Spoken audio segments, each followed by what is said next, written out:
Iniisip mo pa rin ba yung sinabi ng dati mong asawa? Baka totoo nga, na isa lang akong hampas lupa, na hindi nagaganda ang buhay. Ano ka ba? May anak ka na umaasa sa'yo. Tsaka, magkakatrabaho ka na, di ba? Hindi ko na alam. Sobrang bigat na. Pero salamat, Susan. Napagaan mo loob ko.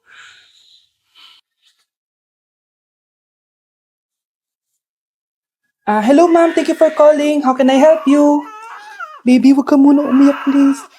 Sorry ma'am, ako muna bahala kay Scarlett ha. Mag-focus ka lang dyan. Thank you, Susan. Yes ma'am, I will help you. Scarlett, pagtanda mo, magiging proud sa'yo ang tatay mo.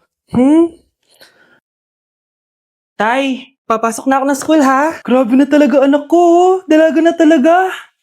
Proud ako sa'yo anak. Mas proud ako sa'yo tay, kasi kahit sobrang hirap ng buhay natin dati, nakaya mo. O, tignan mo, manager ka na ngayon. Lahat ng ginagawa ko anak, para sa'yo lahat to. Naku, ang sweet naman na magtatay.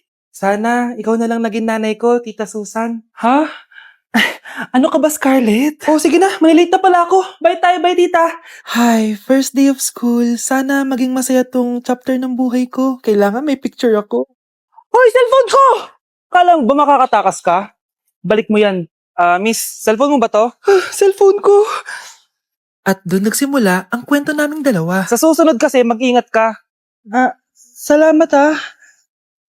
Simula nun, palagi na kami sabay kumain. At syempre, nagsishare ng baon. Palagi din kami tumatambay pag walang teacher at pinagchichismisan namin ang mga classmates namin. Sabay din kami umuwi hanggang sa... Uy, Scarlett! Tara, sabay na tayo umuwi.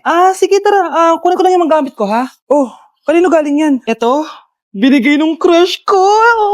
Wow, ganda. Oh, tara na, uwi na tayo, ha? Di na pala ako sasabi umuwi. May gagawin pa pala ako. Sige na. Hoy, sabi mo sabay tayo umuwi. Ano nangyari dun? Bakit absent ka kahapon, Scarlett? Ma'am, nagkasakit po kasi ako. Nagkasakit? Tinatamad lang yan, ma'am. Papansin talaga tong si Samantha. Nasaan yung ebidensya mo na nagkasakit ka? Meron po akong excuse letter, ma'am. Ay, excuse letter lang? Nasaan yung medical certificate mo? Medical certificate, ma'am? Hindi naman po pumunta ng doktor. Oh, paano ko malalaman na totoong nagkasakit ka? Ito po, ma'am, yung chat namin ng nanay ko. Ito po, ma'am, picture po ng thermometer na ginamit ko.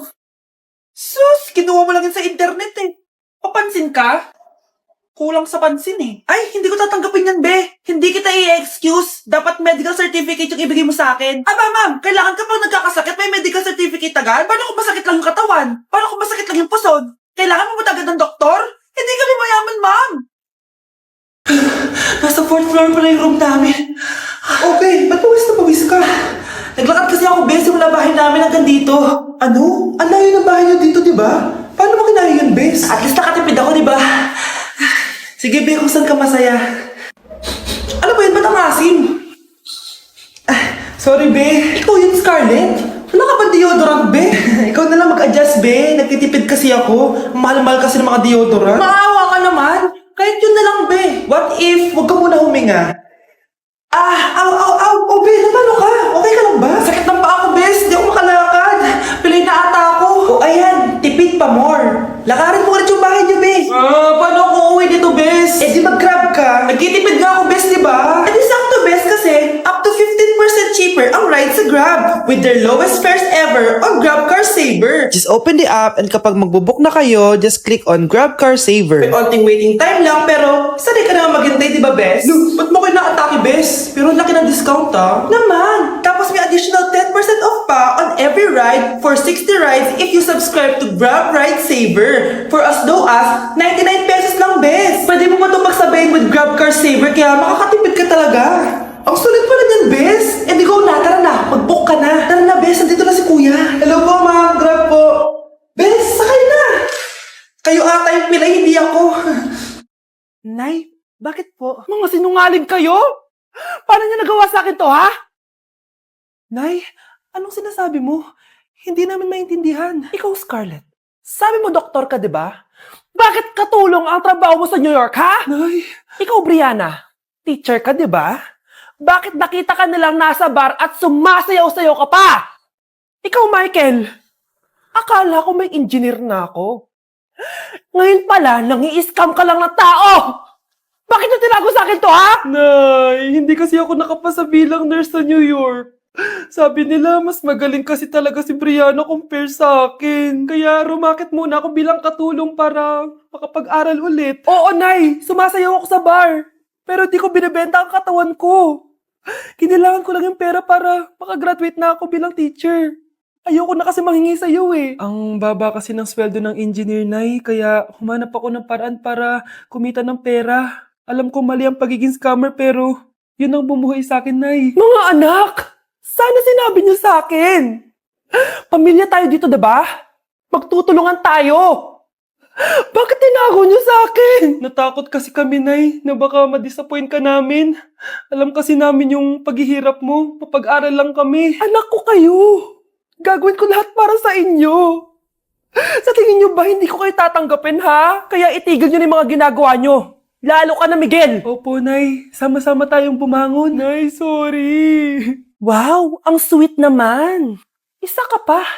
Gusto mo talaga masira tong pamilya namin, no? Lumayas ka dito, pamilyang peke! Ano? Palibhasa, di ka mahal ng pamilya mo. Mga ate, kuya, proud pa rin kami sa inyo. Mga anak, simula ngayon, sama-sama na tayo, ha?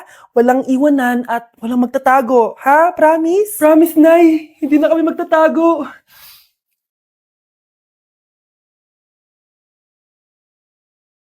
Anak, sigurado ka na bang itutuloy mo yung pagpunta mo sa ibang bansa? Huwag ka na malungkot, Nay. Kailangan ko magtrabaho doon. Para sa inyo ni Kyle. Ate, mamimiss ka namin. Basta anak, ha? Palagi kang mag-iingat doon. Kapag inaabuso ka nila, tawagan mo lang ako. Ano ka ba, Nay? Think positive lang tayo, ha? Sige na, baka malate pa ako sa flight ko. Bye-bye na, mamimiss ko kayo. Bye, anak. Nay, tumatawag si ate. Talaga? Hello anak, kamusta ka na? Nay, nakuha ko na sweldo ko. Nagpadala pala ako sa inyo ha, kumain kayo sa labas. Salamat sa binigay mo anak ha. Okay ka lang ba? Kapag may problema ka, tumawag ka lang ha. Opo, Nay. Mababait yung mga amo ko, huwag kang mag-alala. Nay, may pinadala si ate oh. Nakamaleta pa. Surprise, Nay! Mga damit at sapatos yan para sa inyo. Siyempre, may chocolate din. Naku anak, nag-abala ka pa. Pero salamat ha. Sana inipon mo na lang yung pinanggas mo dito. Okay lang, Nay. Tinaasan nga nila yung sweldo ko kasi magaling daw ako maglinis ng bahay. Sige anak, galingan mo palalo ha. Wow, ang daming laman!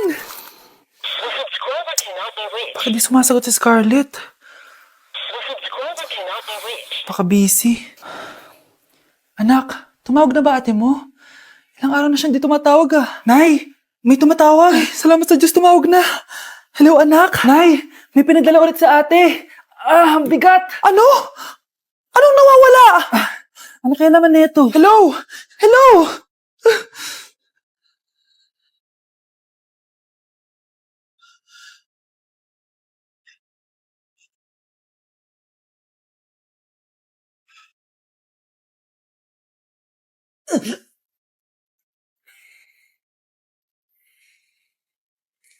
Isa ka na din katulad ko, anak. Anong ginawa mo sa akin, Nay? Kakaiba yung nararamdaman ko. Gusto mo malaman ang totoo, di ba? Isa akong diwata mula sa mundo ng Encantasia. Ha? At isa sa kapangyarihan ko ay ang manipulahin ang picture na nasa cellphone mo. Bakit di mo lang sinabi sa akin, Nay? Dahil ngayon ang tamang panahon, anak. At nasa katawan mo na ang kapangyarihan na para sa'yo. Pero paano ko malalaman kung ano yung kapangyarihan ko? Ikaw ang tutuklas niyan, anak. Ano kaya magiging kapangyarihan ko? Baka nagiging invisible ako.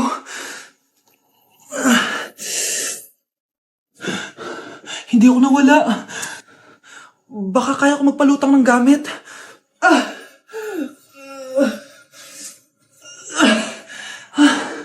Hindi lumutang. Ang hirap naman neto. Baka kaya ko tumagos sa pintuan. Aray, aray, aray. Aray. Natatay ako.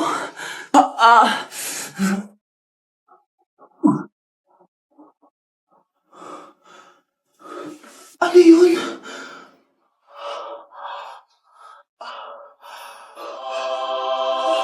Ito ba yung kapangyarihan ko? Tumain ng ginto. Nay, alam ko na yung kapangyarihan ko. Tumatay ako ng ginto. Anak, uminom ka na maraming pampatae para yumaman na tayo. Talino mo talaga, Nay. Let's begin the Christmas Anak, enjoy mo naman yung Christmas party nyo. Nay, mamaya ka na. Wow, What is the babe, powerhouse of pabulungan ka. the cell? Oo, Hirap babe. naman nito. O ano, biaran na lang? Boring mo naman. Wow, nahiya naman ako sa'yo, Sheila. Kaya pala palagi kang lumalapit sa akin kapag gusto mo ng sagot. A student, settle down. Mag-exchange gift na tayo. Exchange gift na? Ano kaya to? Ano ba? Huwag ka kayo maingay. Nag-review ako dito, oh. Sheila, anak eh. Ng regalo. Thank you. Oh my God, thank you po. Oh, class, listen. Dahil Pasko, may special gift ako para sa pinaka-fresh kong anak dito. O ganyan-ganyan ka pa, saan kaya mo mapupunta mo? Ito ay si Krista. Wow, Garnier Vitamin C Serum. Hindi ako yung napili. Ano kaya meron doon sa Garnier na yun? Ba't kaya nakakagulo sila? Psst, anak, balita ko nakaka-fresh daw talaga yun. And it can fade dark spots in just 3 days. Talaga ba? Kaya ba ako i-perfect yan sa quiz, Nay? Di ba? With honors ka nga, pero mukha ka namang zombie. Whatever. Pero what if nga, baka this is my time to glow up. Sayang, hindi ko nanalo, anak. Okay lang yan, Nay. Balita ko, this 12-12, buy one take one ng Garnier Vitamin C Serum. Kaya pares pa rin tayong fresh kapag umakyat tayo sa stage. Tama! Yung iba kasi dyan, fresh nga, pero yung grades, nabulok na. True! Let's welcome the class valedictorian. Wow, ang fresh niya naman. Proud ako sa'yo, anak. And now, for her speech. Nasaan yung mga nambuli sa akin? Ay, magsak pala!